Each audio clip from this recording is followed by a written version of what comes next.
ओम त्रिपुराय विद्महे तुलसीपत्राय धीमहि तन्नो तुलसी प्रचोदयात्।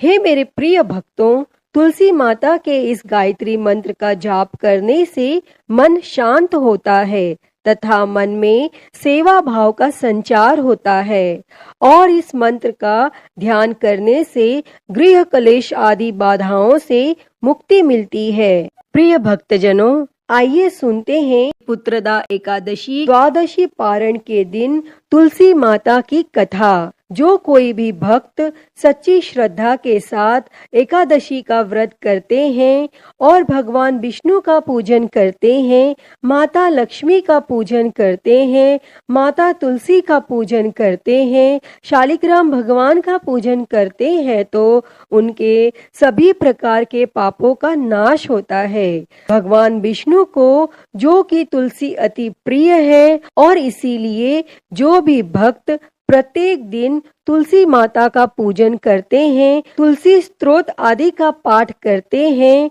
और तुलसी वृक्ष के नीचे दीपक जलाते हैं तो इससे माता तुलसी अपनी कृपा प्रदान करती है और भगवान विष्णु की भी कृपा प्राप्त होती है। और जहाँ पर भी तुलसी का वृक्ष होता है वहाँ पर यम के दूत भी नहीं आ पाते और माता तुलसी अपने भक्तों की सदैव रक्षा करती हैं तथा सुख और समृद्धि का आशीर्वाद प्रदान करती हैं। और माता तुलसी की पूजा करने से माता लक्ष्मी प्रसन्न होकर उनके घर को धन और धान्य से परिपूर्ण कर देती हैं।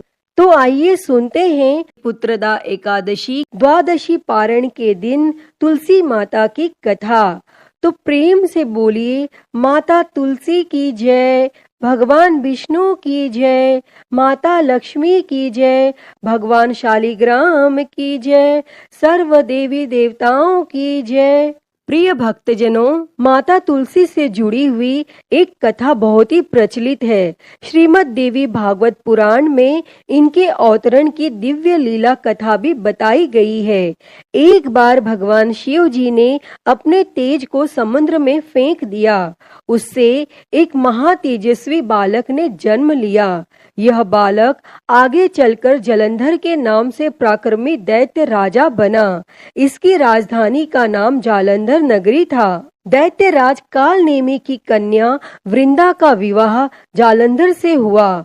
जालंधर महाराक्षस था। अपनी सत्ता के मद में चूर उसने माता लक्ष्मी को पाने की कामना से युद्ध किया, परंतु समुद्र से ही उत्पन्न होने के कारण माता लक्ष्मी ने उसे अपने भाई के रूप में स्वीकार किया और वहां से पराजित होकर वह देवी पार्वती को पाने की लालसा से कैलाश पर्वत पर गया और वह जालंधर भगवान देवाधिदेव शिव जी का रूप धरकर माता पार्वती के समीप गया, परंतु माँ ने अपने योग बल से उसे तुरंत पहचान लिया तथा वहां से अंतर ध्यान हो गईं।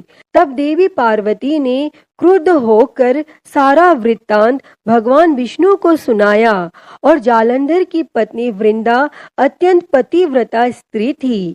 उसी के पतिव्रत धर्म की शक्ति से जालंधर न तो मारा जाता था और न ही पराजित होता था। इसीलिए जालंधर का नाश करने के लिए वृंदा के पतिव्रत धर्म को भंग करना बहुत जरूरी था।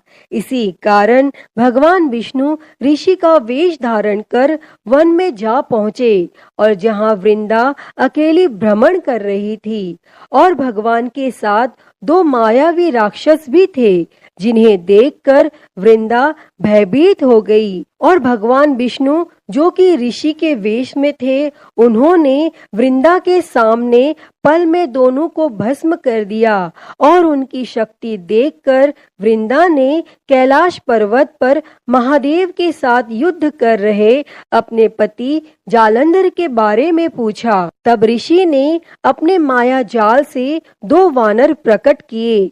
एक वानर के हाथ में जालंधर का सिर था तथा दूसरे हाथ में धड़। और अपने पति की यह दशा देखकर वृंदा मूर्छित होकर गिर पड़ी और होश में आने पर उन्होंने ऋषि रूपी भगवान से विनती की कि वह उसके पति को जीवित करें। तब भगवान ने अपनी माया से पुनः जालंधर का सिर धड़ से जोड़ दिया, परंतु स्वयं भी वह उसी शरीर में प्रवेश कर गए। वृंदा को इस छल का जरा आभास न हुआ। जालंधर बने भगवान के साथ वृंदा पतिव्रता का व्यवहार करने लगी, जिससे उसका सतीत्व भंग हो गया। और ऐसा होते ही वृंदा का पति जालंधर युद्ध में हार गया। और इस सारी लीला का जब वृंदा को पता चला तो उसने क्रुद्ध होकर भगवान विष्णु को शीला होने का श्राप दे दिया तथा स्वयं सती हो गई। जहाँ वृंदा भस्म हुई वहाँ तुलसी का पौधा उगा। और भगवान विष्णु ने वृंदा से कहा, हे वृंदा, तुम अपने सतीत्व के कारण मुझे लक्ष्मी से भी अधिक प्रिय हो गई हो। अब तुम तुलसी के रूप में सदा मेरे साथ रहोगी। और जो कोई भी मनुष्य मेरे शालिग्राम रूप के साथ तुलसी का विवाह करेगा उसे इस लोक और परलोक में विपुल यश प्राप्त होगा। प्रिय भक्तों, जिस घर में तुलसी होती है वहाँ यम के दूत भी असमय नहीं जा सकते। गंगा व नर्मदा के जल में स्नान तथा तुलसी का पूजन बराबर माना जाता है। चाहे मनुष्य कितना भी पापी क्यों न हो, मृत्यु के समय उसके प्राण मंजरी रहित तुलसी और गंगा जल मुख में रखकर निकल जाते हैं। वह पापों से मुक्त होकर बैकुंठ धाम को प्राप्त होता है। जो मनुष्य तुलसी व आंवलों की छाया में अपने पितरों का श्राद्ध करते हैं उसके पितर मोक्ष को प्राप्त होते हैं। भक्तों, उसी दैत्य जालंधर की यह भूमि जलंधर नाम से विख्यात है और सती वृंदा का मंदिर मोहल्ला कोट किशनचंद में स्थित है। कहते हैं इस स्थान पर एक प्राचीन गुफा थी जो सीधी हरिद्वार तक जाती थी। सच्चे मन से 40 दिन तक सती वृंदा देवी के मंदिर में पूजा करने से सभी मनोरथ पूर्ण होते हैं। तो आइए अब सुनते हैं तुलसी माता से जुड़ी हुई एक और कहानी। एक बुढ़िया माई थी। वह तुलसी माता को रोज सींचती और कहती कि हे तुलसी माता, सबकी दाता, मैं तेरा बिड़ला सींचती हूँ, मुझे बहू दे, पीताम्बर की धोती दे, मीठा मीठा घास दे, बैकुंठ में वास दे, चटक की चाल दे, पटक की मौत दे, चंदन का काठ दे, रानी सा राज दे, दाल भात का भोजन दे, ग्यारस की मौत दे, कृष्ण जी का कंधा दे। और वह बुढ़िया माई रोज तुलसी माता को सींचती और यही कहती। तब तुलसी माता यह सुन सुनकर सूखने लगीं।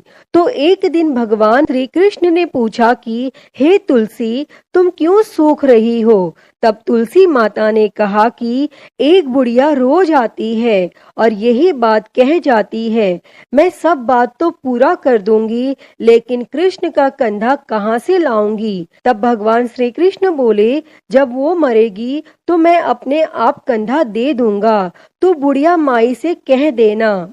और फिर जब बुढ़िया माई मर गई, सब लोग आ गए और जब माई को ले जाने लगे तो वह किसी से न उठी। तब भगवान एक 12 बरस के बालक का रूप धारण करके आए।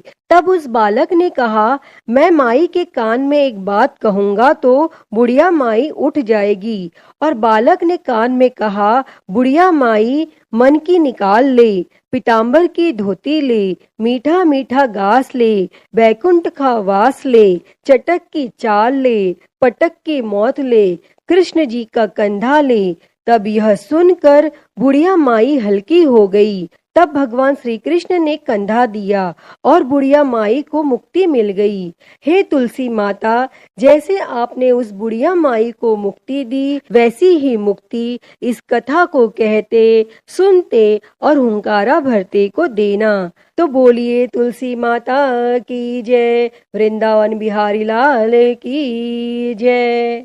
प्रिय भक्तजनों, तो मैं उम्मीद करती हूँ कि आपको आज की ये कथा पसंद आई होगी और अगर वीडियो अच्छी लगी हो तो इसे लाइक करें, ज़्यादा से ज़्यादा शेयर करें और कमेंट में तुलसी माता की जय लिखना ना भूलें। और महाकाल भक्ति ज्ञान चैनल को सब्सक्राइब कर नोटिफिकेशन बेल को ज़रूर ऑन कर लें। हर हर महादेव। धन्यवाद।